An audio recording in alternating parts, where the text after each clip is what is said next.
আসসালামু আলাইকুম। প্রিয় শিক্ষার্থীরা, তোমরা কেমন আছো? আশা করি সকলে ভালো আছো এবং সুস্থ আছো। আমি মোহাম্মদ খুরশেদ আলম রুবেল, সহকারী শিক্ষক, ঐশী ইসলামিয়া কামিল মাদ্রাসা, পাশকালী, চট্টগ্রাম।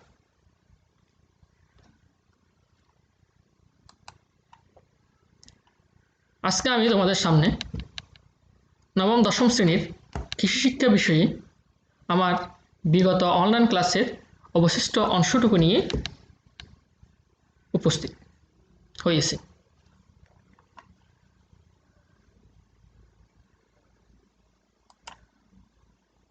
প্রিয় শিক্ষার্থী বন্ধুরা, আমরা একটু নিচের চিত্রগুলো লক্ষ্য করি। 1 নম্বর চিত্রে দুনের সাহায্যে জমিতে পানি সরবরাহ করা হচ্ছে। 2 নম্বর চিত্রে একটা পাম্পের সাহায্যে জমিতে পানি সরবরাহ করা হচ্ছে। 3 নম্বর চিত্রে পানি সরবরাহের একটি নালা দেখা যাচ্ছে। 4 নম্বর চিত্রে একটা জমি থেকে কতগুলো কৃষক আগাছা পরিষ্কার করতেছে। 5 নম্বর চিত্রে একইভাবে একজন কৃষক জাপানি রাইস উইডারের সাহায্যে আগাছা পরিষ্কার করতেছে জমি থেকে। 6 নম্বর চিত্রে কয়েকজন কৃষক জমিতে কীটনাশক স্প্রে করতেছে। 7 নম্বর চিত্র দেখা যায় একজন কৃষক জমি থেকে ফুকা সংগ্রহ করতেছে হাত জালের সাহায্যে। আর 8 নম্বর চিত্রে দেখা যায় ফুকা আটকানোর একটি ফাঁদ, অর্থাৎ পোকামাকড় আটকানোর জন্য একটা ফাঁদ। তাহলে দেখা যায় এইগুলো সব হচ্ছে কৃষির অন্তর্ভুক্ত কতগুলো বিষয়, যা আমরা করি বীজ বা চারা লাগানোর পর থেকে ফসলগুলো উত্তোলন করা পর্যন্ত যে মাঝখানের সময়টা থাকে তার মধ্যে। তাহলে আমরা বলতে পারি আজকের পার্ট হচ্ছে ধান চাষের পরিচর্যা। চলো আমরা এখন পরিচর্যার কাজটা একটু শুরু করে নিই। আমি একটু তোমাদেরকে আগে পরিচর্যার সংজ্ঞাটা দিয়ে দিই। একটি ফসলের বীজ বপন বা চারা লাগানো থেকে শুরু করে ক্ষেত থেকে ফসল উত্তোলন করা পর্যন্ত সময়ের মধ্যে আমরা যত কার্যাদি সম্পন্ন করি সেগুলো হচ্ছে পরিচর্যা।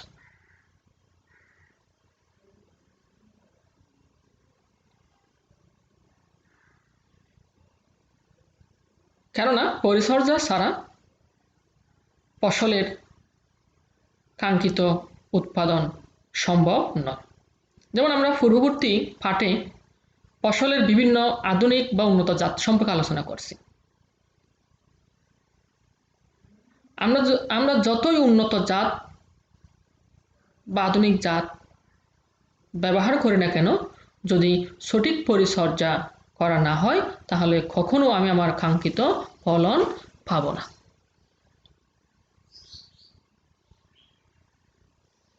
যেমন আমরা সবাই দেখতে পাই একটা ছোট্ট শিশুকে তার মা বাবা কত যত্ন নিয়ে কত সেবা মাধ্যমে ছোট থেকে ধারাবাহিকভাবে বড় করে তোলে, কারণ আজকের এই শিশুটাই হচ্ছে আগামী দিনের ভবিষ্যৎ। ঠিক তেমনিভাবে আমাদের আজকের রোপণকৃত বীজ বা চারাটাই হচ্ছে পরবর্তীতে আমার জন্য সম্পদ বা আমার একটা ফসলের ফলন। অতএব আমাদেরকে অবশ্যই ফসলের যথাযথ পরিচর্যা নিতে হবে।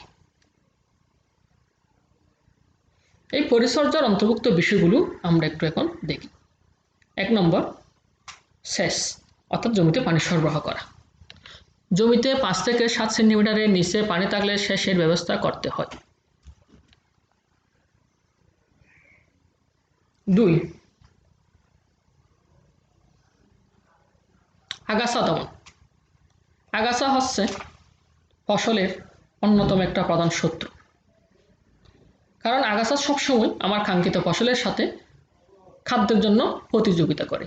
ওই প্রতিযোগিতায় ফসল হেরে যায়, আগাছা কিন্তু টিকে যায়, জয়ী হয়। এই অবস্থায় আমার ফলনটা ধ্বংস হয়ে যায়, আমার উৎপাদনটা হয় নাই বললে চলে। কারণ আমার প্রয়োগকৃত যে খাদ্য উপাদানগুলো আছে ওগুলো সব আগাছায় কী করেনি, গ্রহণ করেনি। যেমন জমিতে যেসব আগাছা আমরা দেখি, আরাইল, গয়সা, শ্যামা প্রভৃতি। পোকা দমন, ফসলের জমিতে উপকারী অপকারী দুই ধরনের পোকা থাকে। অপকারী পোকা বলতে যেগুলো ফসলের ক্ষতি করে, ওই পোকাগুলো যেমন মাজরা পোকা, ফামরি পোকা, গান্ধী পোকা, যা ফসলের ক্ষতি করে থাকে, উৎপাদন ক্ষমতা কমায় দেয়। সার প্রয়োগ, জমিতে যদি যথাসময়ে পরিমাণ মতো সার প্রয়োগ করে তাহলে অবশ্যই এর যথাযথ উৎপাদন আমরা পাব। রোগ দমন, ছত্রাক, ভাইরাস, ব্যাকটেরিয়া, বিভিন্ন ধরনের জীবাণুর মাধ্যমে ফসলে রোগ দেখা দেয়। এই রোগের প্রাদুর্ভাবে ফসল উৎপাদন ক্ষমতা ব্যাহত হয়। তাই আমরা যদি এই যে কাজগুলো আছে এই কাজগুলো যদি যথাযথভাবে সম্পন্ন করতে পারি তাহলে আমাদের উৎপাদন ঠিক থাকবে।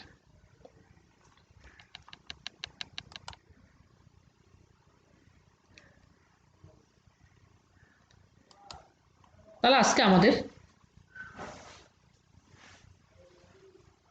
শিকনফল হলো ধানের ক্ষতিকর পোকাগুলো শনাক্ত করতে পারবো, বিভিন্ন পোকার আক্রমণের লক্ষণ বলতে পারবো, পোকাভেদে রাসায়নিক ওষুধ ব্যবহারের নাম লিখতে পারবো, কীটনাশক ব্যবহারের ক্ষতিকর দিক ব্যাখ্যা করতে পারবো।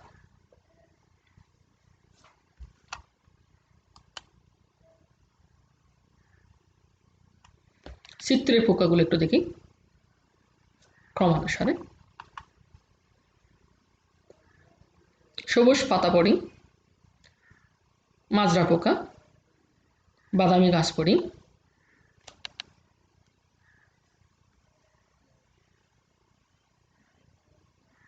ফাতামাছি,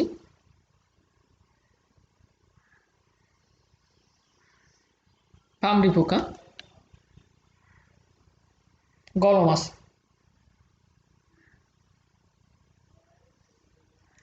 আমরা এই পোকাগুলো সম্পর্কে পরিচিত হয়েছি। এই পোকাগুলো হচ্ছে মূলত ফসলের কতগুলো ক্ষতিকর পোকা যা ফসলের উৎপাদন ক্ষমতা কমিয়ে দেয়। মাজরা পোকা,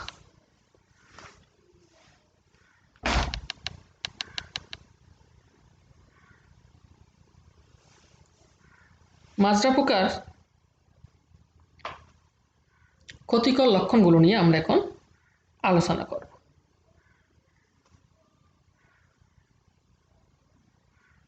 যদি বলি মাজরা পোকা কখন আক্রমণ করে, তাহলে উত্তর আমরা বলতে পারি মাজরা পোকা বছরের সব সময় বা সব ঋতুতেই কম বেশি আক্রমণ করে।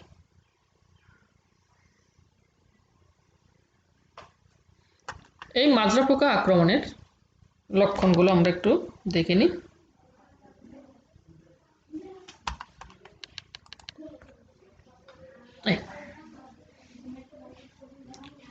মাজরা পোকা ধান গাছের মাছ ডগা ও শীষের ক্ষতি করে। খুশি অবস্থায় আক্রমণ করলে মাছ ডগা সাদা হয়ে যায়, আর ফুল আসার পর আক্রমণ করলে ধান ছিটা হয় এবং সব ঋতুতে কম বেশি আক্রমণ করে। আর এই মাজরা পোকার ক্ষীরায় আক্রমণটা একটু বেশি পরিলক্ষিত হয়। আমি আবার বলতেছি মাজরা পোকার আক্রমণের লক্ষণগুলো। 1. ধান গাছের মাছ ডগা ও শীষের ক্ষতি করে। খুশি অবস্থায় আক্রমণ করলে মাছ ডগা সাদা হয়ে যায়। ফুল আসার পর আক্রমণ করলে ধানের শীষ ছিটা হয়ে যায়। আর সব ঋতুতেই কম বেশি আক্রমণ করে। আর ফুকার কীড়ার আক্রমণের তীব্রতা একটু বেশি।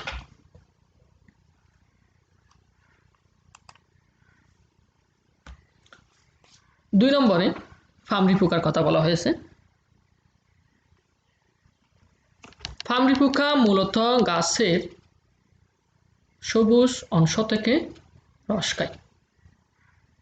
অর্থাৎ গাছের যে সবুজ অংশ আছে ওখান থেকে রস খেয়ে ফেলে, যার ফলে পাতা অনেকটা কি হয়ে যায়, সাদা হয়ে যায়।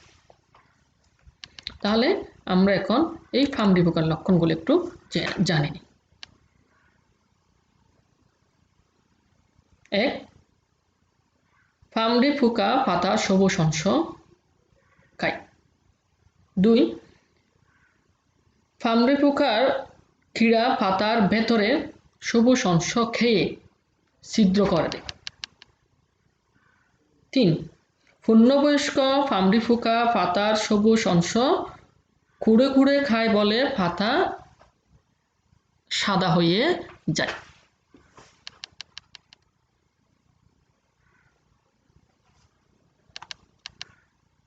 আমি আবার বলতেছি লক্ষণগুলো, তোমরা একটু আবার মনোযোগ সহকারে শোনো। ফামরি পোকার কীড়া পাতার ভেতরে ছিদ্র করে সবুজ অংশ খায়। 2. পূর্ণবয়স্ক পোকা পাতার সবুজ অংশ কুড়ে কুড়ে খায় বলে পাতা সাদা হয়ে যায়। এবং 3. ফামরি পোকা মূলত পাতার সবুজ অংশ থেকে রস শুষে খায়।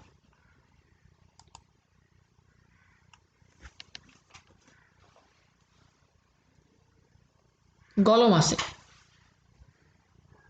এই গলমাছির আক্রমণের ফলে মূলত কুশিতে শীষ হয় না।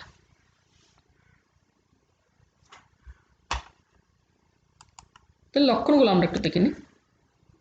পূর্ণবয়স্ক গলমাছি দানের বাড়ন্ত কুশিতে আক্রমণ করে, ফলে কুশি পেঁয়াজের পাতার মতো মনে হয়, আর কুশিতে শীষ হয় না। তাহলে আমি গলমাছি আক্রমণের যে লক্ষণগুলো আছে সেগুলো আবার বলতেছি। গলমাছির কীড়া দান গাছের বাড়ন্ত কুশিতে আক্রমণ করে এবং আক্রান্ত কুশি দেখতে পেঁয়াজের পাতার মতো মনে হয়। 2. কুশিতে শীষ হয় না। 3 নম্বর, গান্ধী পোকা। পোকার নাম থেকে আমরা হয়তো একটা জিনিস বুঝতে পারি, এটা হচ্ছে এর গা থেকে একটা গন্ধ বের হয়। অর্থাৎ পূর্ণবয়স্ক পোকার গা থেকে গন্ধ বের হয়, তা থেকে আমরা বুঝতে পারি এটা গান্ধী পোকা। এই যে গান্ধী পোকা।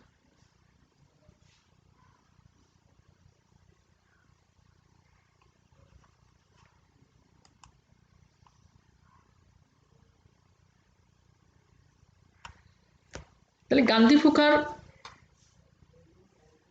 আক্রমণের ক্ষতিকর লক্ষণগুলো হলো, গান্ধী পোকা আক্রান্তে মূলত হয় ধানের দানা বাঁধার সময়। অর্থাৎ ধান গাছের শীষে, অর্থাৎ ধানের মধ্যে একটা দুধ থাকে প্রাথমিক অবস্থায়। ওই দুধটা যখন দানা অবস্থায় পরিণত হবে, ঠিক ওই অবস্থায় গান্ধী পোকা আক্রমণ করে, যার ফলে আর দানা বাঁধায় না। তাহলে আমি এখন বলতে পারি গান্ধী পোকার আক্রমণের লক্ষণগুলো হলো, গান্ধী পোকা ধানের দানায় দুধ সৃষ্টির সময় আক্রমণ করে, ফলে আর ধানের দানা বাঁধতে পারে না। 2. গান্ধী পোকার গা থেকে একটা দুর্গন্ধ বের হয়।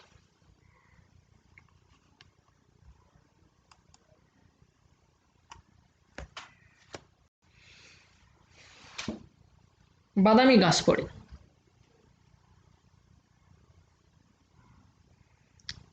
আমরা সবাই বাড়িতে সবুজ গাছ পড়ি দেখি, বিভিন্ন সময়টা নিয়ে আমরা খেলা করি। ঠিক এটাও প্রায় একই রকম, তবে এর গায়ের রংটা হচ্ছে বাদামি, তাই একে বলা হয় বাদামি গাছ ফড়িং। এই বাদামি গাছ ফড়িং আক্রমণের লক্ষণগুলো হলো ধান গাছের গোড়ায় বসে রস শুষকায়, যার ফলে ধান গাছটা অনেকটা ফুড়ে যাওয়ার মতো রং ধারণ করে। অর্থাৎ ধান গাছে আগুন লাগালে যেভাবে ফুড়ে যায় ঠিক ওই রকম একটা রং ধারণ করে, যার কারণে এর আক্রমণকে বলা হয় হফার বার্ন। তাহলে আমি আবার বলতেছি লক্ষণটা। বাদামি গাছ ফড়িং ধান গাছের গোড়ায় বসে রস শুষে খায়। 2, গাছ পুড়ে যাওয়ার রং ধারণ করে মরে যায়, এই জন্য এর আক্রমণকে বলা হয় হফার বার্ন।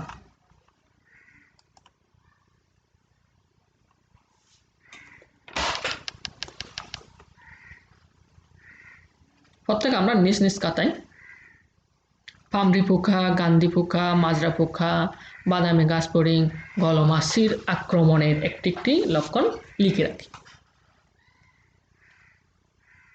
পামরি পোকার আক্রমণে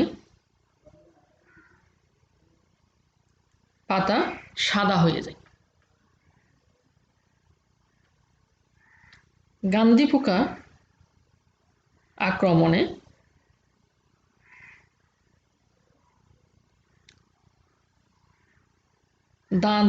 ধানের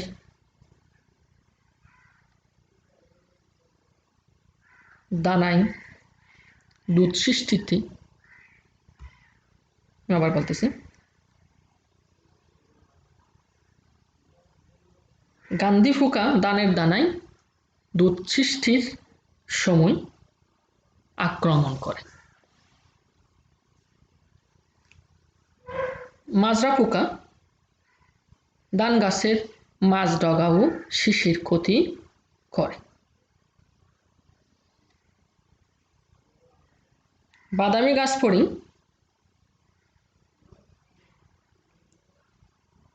ধান গাছের গোড়ায় বসে রস শুষে খায়, আর ধান গাছটা দেখতে মনে হয় ফুড়ে যাওয়ার মতো রং ধারণ করে, এই জন্য একে বলা হয় হফার বার্ন।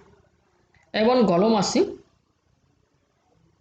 গলমাছির আক্রমণে ধান গাছ দেখতে অনেকটা পেঁয়াজের পাতার মতো মনে হয়।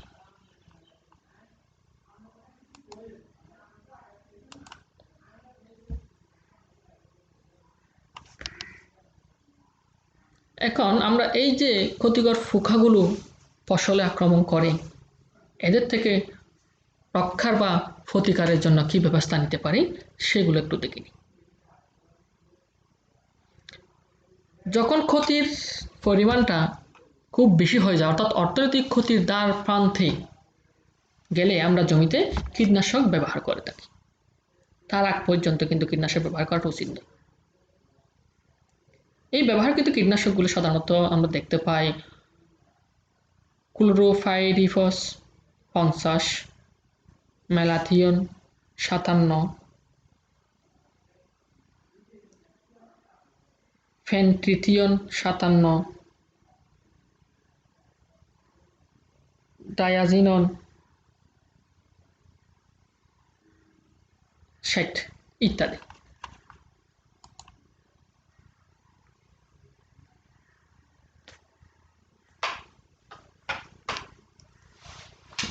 কীটনাশকের ব্যবহার অর্থনীতির দ্বারপ্রান্তে গেলে আমরা জমিতে কীটনাশক ব্যবহার করি। তাহলে এখন প্রশ্ন হচ্ছে অর্থনীতির দ্বারপ্রান্ত বলতে আমরা কি বুঝি? ফসলের উৎপাদন খরচের চেয়ে ফলনের মূল্য কম হলে আমরা জমিতে কীটনাশক প্রয়োগ করে থাকি।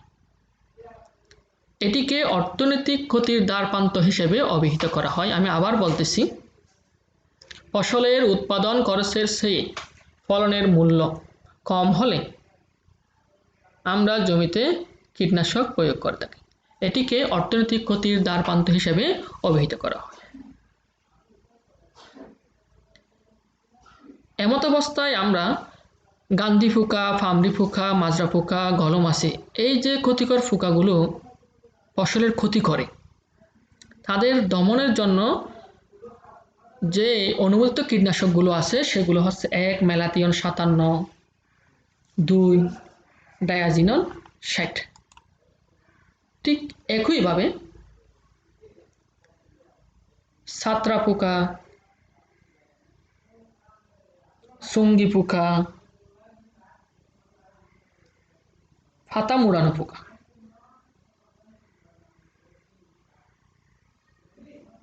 পাতা শোষক পোকা, এই ধরনের ক্ষতিকর পোকাগুলো দমনের জন্য আমরা ম্যালাথিয়ন ৫৭ ও ডায়াজিনন ৬০ নামের অনুমোদিত কীটনাশকগুলো কি করি, ব্যবহার করি।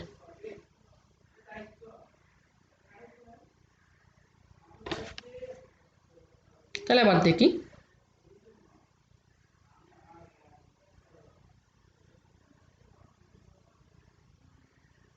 বাদামি গাছ ফড়িং এর আক্রমণ থেকে রক্ষা করার জন্য আমরা ব্যবহার করি কার্বোফুরান 3G।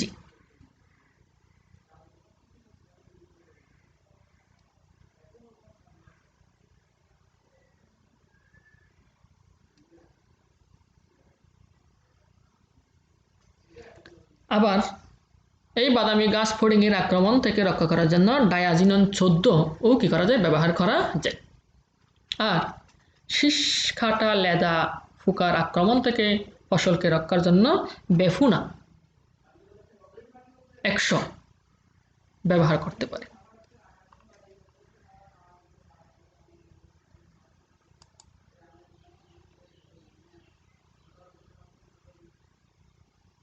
প্রিয় শিক্ষার্থীরা, তোমরা একটা ছক এঁকে খাতায় 3টি করে পোকার নাম ও প্রতিকারের জন্য উপকারী কীটনাশকের নাম লিখে রাখতে পারো।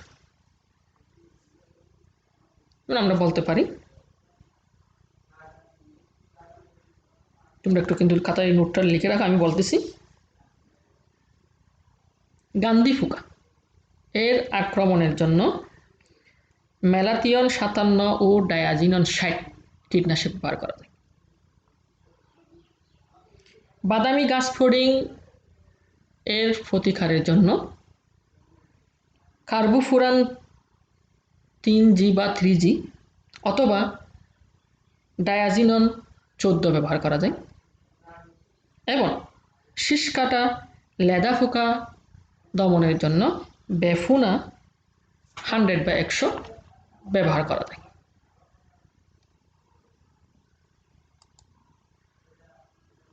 আশা করি সবাই খাতা লিখে রাখছো। এখন দেখি,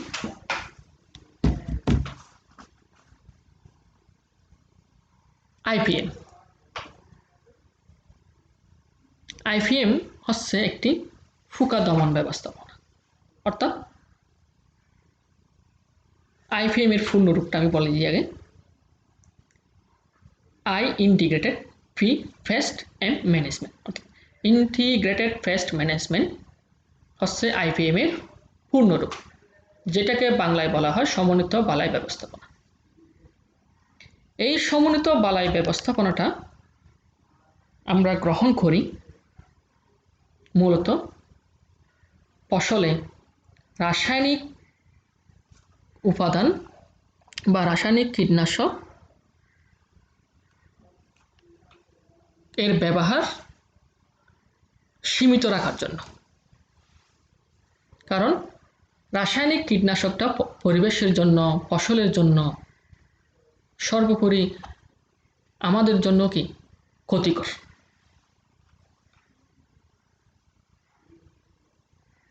তাই আমরা সর্বদা চেষ্টা করব রাসায়নিক উপাদানের দিকে ধাবিত না হয়ে প্রাকৃতিক উপায়ে পরিবেশের কোনোরূপ ক্ষতি না করে যদি পোকামাকড় দমন করে ফসল উৎপাদন ক্ষমতা টিকিয়ে রাখতে পারি, তাহলে ওটা আমাদের জন্য মঙ্গলকর।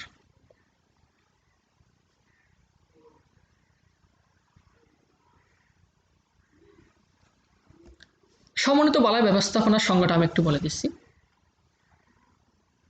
ফসলের ক্ষতিকর পোকামাকড় ও রোগের আক্রমণ দমিয়ে রাখার জন্য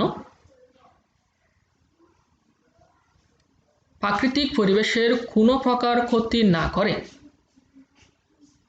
আমরা যে যে পদ্ধতিগুলো অবলম্বন করি সেগুলি হচ্ছে মূলত সমন্বিত বালাই ব্যবস্থাপনা। আমি আবার বলতেছি, ক্ষতিকর পোকামাকড় এর আক্রমণ দমিয়ে রাখার জন্য প্রাকৃতিক পরিবেশের কোনো প্রকার ক্ষতি না করে আমরা যে যে দমন ব্যবস্থাগুলো গ্রহণ করি সেগুলোকে সমন্বিত বালাই ব্যবস্থাপনা বলে। এই সমন্বিত বালাই ব্যবস্থাপনার ধাপগুলো হচ্ছে আধুনিক চাষাবাদ, যান্ত্রিক উপায়ে দমন, বালাইনাশক ব্যবহার আর বালাই সহনশীল জাতের চাষ।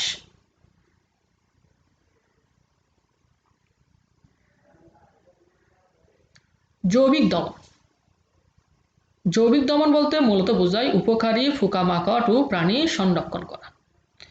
অর্থাৎ জমিতে কিছু বন্ধু পোকা থাকে, চিত্রে আমি পাশে দেখাই দিচ্ছি, মাকড়সা, মুলথা, ladybird beetle, damselfly, dragonfly, মেরিটবাগ, ক্যারাবিট বিটল ইত্যাদি। এই পোকাগুলো ক্ষতিকর পোকাগুলো ধরে ধরে খেয়ে ফেলে জমি থেকে ক্ষতিকর পোকার সংখ্যা কমিয়ে দেয়, যার ফলশ্রুতিতে পরিবেশের কোনো ক্ষতি হয় না, বরং উৎপাদন ক্ষমতা বৃদ্ধি পায়, পরিবেশ দূষণমুক্ত থাকে। পাশাপাশি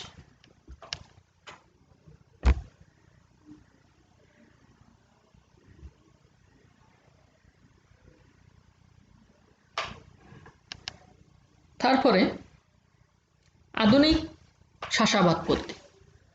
আধুনিক চাষাবাদ পদ্ধতি হচ্ছে মূলত সুস্থ ও রোগমুক্ত বীজ ব্যবহার,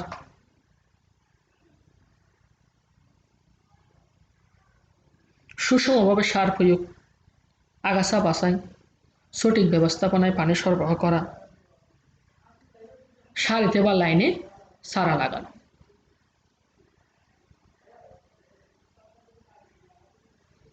যান্ত্রিক উপায়ে দমন। যান্ত্রিক উপায়ে দমন বলতে বোঝায় হাতের মাধ্যমে বা কোনো যন্ত্রের মাধ্যমে পোকামাকড় দমন করা। যেমন আমরা শুরুতে একটা চিত্র দেখছি, হাত জাল দিয়ে পোকা ধরে আমরা পোকা দমন করতে পারি। এবং জমিতে ফাঁকি বসার ব্যবস্থা করে দিলে, অর্থাৎ পার্সিং যেটাকে বলা হয়, অর্থাৎ জমিতে কুটি পুঁতে দেওয়া, ওই কুটি পুঁতে দিলে ওখানে ফাঁকি বসে, ওই ফাঁকিগুলো ক্ষতিকর পোকাগুলো কী করে ফেলে, ধরে ধরে খেয়ে ফেলে, যাতে ফসলের উৎপাদন ক্ষমতা কিন্তু আবার ঠিক থাকে।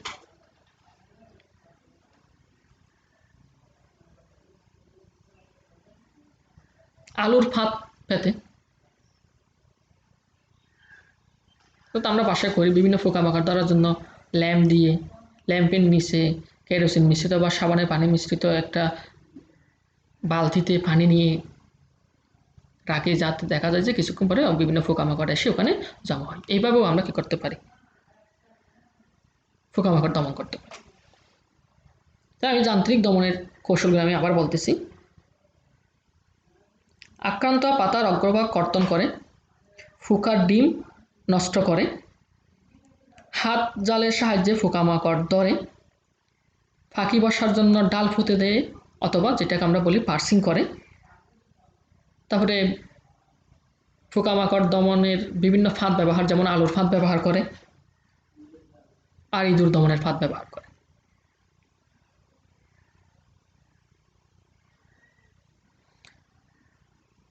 তারপরে বালাই সহনশীল জাতের কথা যদি বলি, বিধান 27, 28, 29, 31, 32, 35 ইত্যাদি জাতগুলো, বাদামি গাছ ফড়িং, ফামরি, সাদা পিট, মাছি গাছ ফড়িং, তারপরে ঠুংরু, পাতাফুড়া, কুলফুড়া ইত্যাদি পোকামাকড় রোগ বালাইয়ের সাথে যুদ্ধ করে টিকে থাকতে সক্ষম।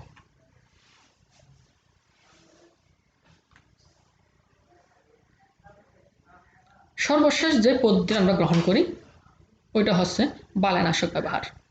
অর্থাৎ উপরের চারটি পদ্ধতি যদি ব্যবহার করার পরও কোনোরূপ প্রতিকার দেখা যাচ্ছে না,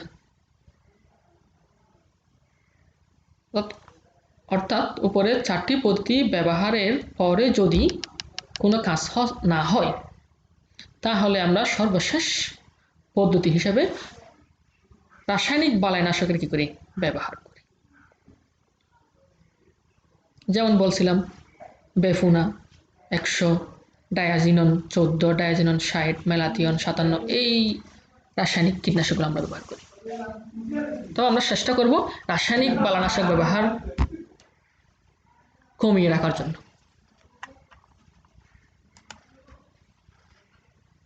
তাহলে আইপিএমে যে উন্নত জাতের ব্যবহারের যে একটা কথা বলা আছে ওখানে এগুলো হচ্ছে বৃদান 78, আমন ধানটি একসাথে বন্যা ও লবণাক্ততা সহ্য করতে পারে। বৃদান 73, লবণাক্ততা সহনশীল ও অধিক ফলনশীল হয়ে থাকে। বৃদান 76, 77 দক্ষিণাঞ্চলের জোয়ার ভাটা এলাকার জন্য উপযোগী। বৃদান 74 একটা জিঙ্ক সমৃদ্ধ ধান। আর বৃদান 71 অতি কড়া সহনশীল। অর্থাৎ এইগুলো এই যে বিভিন্ন প্রতিকূলতার মধ্যেও তার যথাযথ উৎপাদন ধরে রাখতে সক্ষম। তাহলে আমরা যদি এই পদ্ধতিগুলো বা এই জাতগুলো ব্যবহার করি তাহলে এটাও হচ্ছে আইপিএম এর যে একটি বালাই সহনশীল জাতের কথা বলেছে তার একটা কৌশল।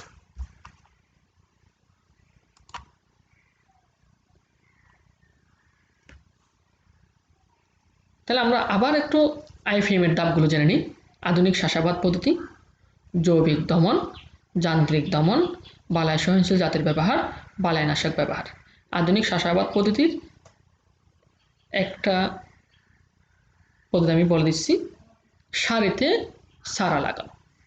জৈবিক দমন হচ্ছে উপকারী বা বন্ধু পোকা সংরক্ষণ। যান্ত্রিক দমন হচ্ছে হাত জালের মাধ্যমে পোকা ধরে মারা। আর বালাইনাশক বা বালাই সহনশীল জাতের ব্যবহার হচ্ছে এই যে বৃদান 27, 28, 29 জাতগুলো ব্যবহার করা। বালাইনাশক ব্যবহার হচ্ছে সর্বশেষ পর্যায়ে। এই 4টি পর্যায়ে কাজ যদি না হয় তাহলে আমরা সরকার কর্তৃক বা গবেষণাগার কর্তৃক অনুমোদিত রাসায়নিক উপাদানগুলো ব্যবহার করব। কীটনাশক ব্যবহারের ক্ষতিকর প্রভাব সমূহ। সাধারণত আমাদের নিজেদের অজ্ঞতা হোক বা আমাদের জ্ঞানের অভাব হোক, কোনো না কোনো কারণেই আমরা পোকামাকড় দমনের জন্য, ফসলের উৎপাদন ক্ষমতা বাড়ানোর জন্য খুব বেশি উৎসাহিত হয়ে কীটনাশক ব্যবহার করি, যা কিন্তু উচিত নয়। কারণ আমরা যদি একটু খেয়াল করি এই কীটনাশক ব্যবহারের কারণে আমাদের পরিবেশে বিভিন্ন ধরনের ক্ষতি সাধিত হয়। তাহলে আমরা এখন এই ক্ষতিকর প্রভাবগুলো একটু দেখে নিই। 1, প্রাকৃতিক পরিবেশের ক্ষতি সাধন করে। অর্থাৎ প্রাকৃতিক পরিবেশের প্রধান হচ্ছে মাটি, পানি, বায়ু। কীটনাশক ব্যবহারের ফলে মাটির উর্বরতা নষ্ট হয়ে যাচ্ছে দিন দিন। এটা হচ্ছে মাটির একটা বিষয়, ক্ষতিকর বিষয়। পানিতে কীটনাশক মিশ্রণের ফলে জলজ প্রাণীগুলো ধ্বংস হয়ে যাচ্ছে, কমে যাচ্ছে দিন দিন।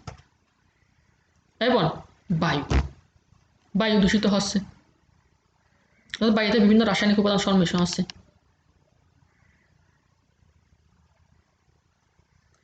2, জীব বৈচিত্র্য ধ্বংস করে। উদ্ভিদ এবং প্রাণী জগৎ দিন দিন বিলুপ্তির দিকে। 3, মানুষের স্বাস্থ্য ঝুঁকি। অর্থাৎ এই কীটনাশক ব্যবহার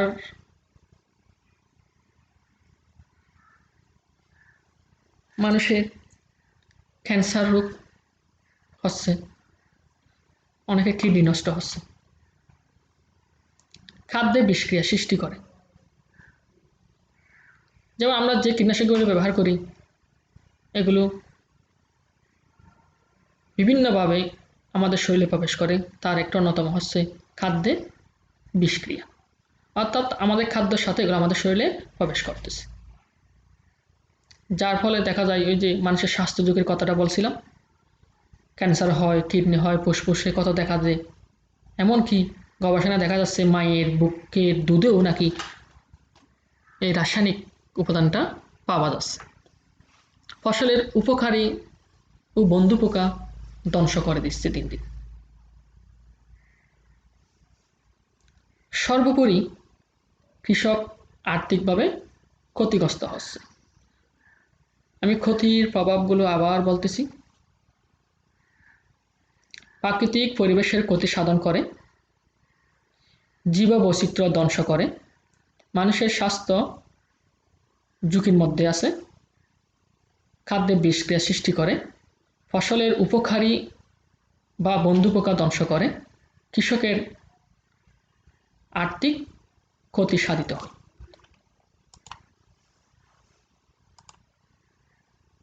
মূল্যায়ন।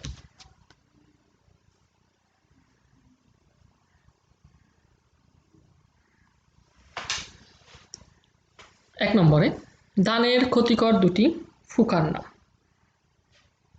বলো। আমি বলতেছি, তোমরা একটু খাতায় লিখে রাখো। পামরি পোকা, মাজরা পোকা, গান্ধী পোকা, বাদামি গাছপড়ি ইত্যাদি।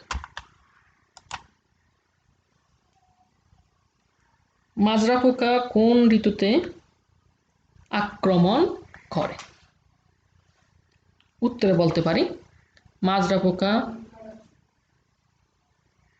যে কোনো ঋতুতে বা মাজরা পোকা সব ঋতুতেই কম বেশি আক্রমণ করে থাকে। ৩ নম্বর, কোন পোকার আক্রমণে ধানের পাতা সাদা দেখায়? পামরি পোকা। উত্তর আমি আবার বলতেছি, কোন পোকার আক্রমণে ধানের পাতা সাদা দেখায়? পামরি পোকার আক্রমণে ধানের পাতা সাদা দেখায়। গান্ধী পোকা কোন পর্যায়ে আক্রমণ করে? গান্ধী পোকা সাধারণত ধানের দানায় দুধ সৃষ্টির সময় আক্রমণ করে।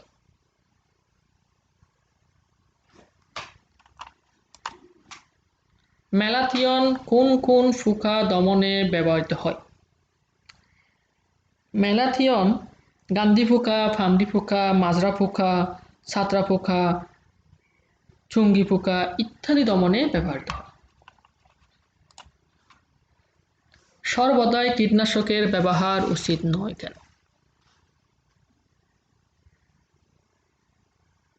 এই কথাটা একটু আমি বলে দিচ্ছি। কীটনাশক পরিবেশের জন্য,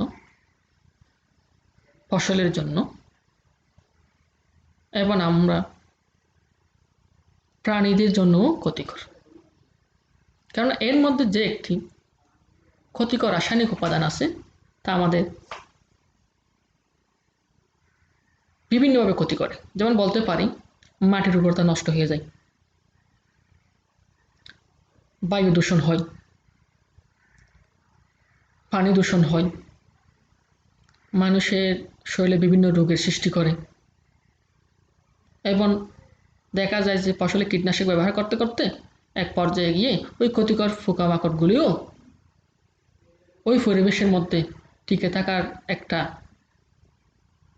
ক্ষমতা অর্জন করে, যার ফলে দেখা যায় যে আর কীটনাশক দিলেও কোনো কাজে আসে না।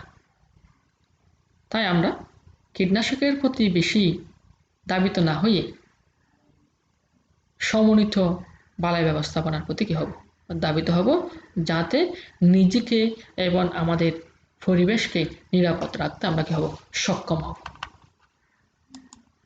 ধন্যবাদ সবাইকে। আজকের পাঠ আমি এখানেই সমাপ্তি ঘোষণা করলাম। আসসালামু আলাইকুম।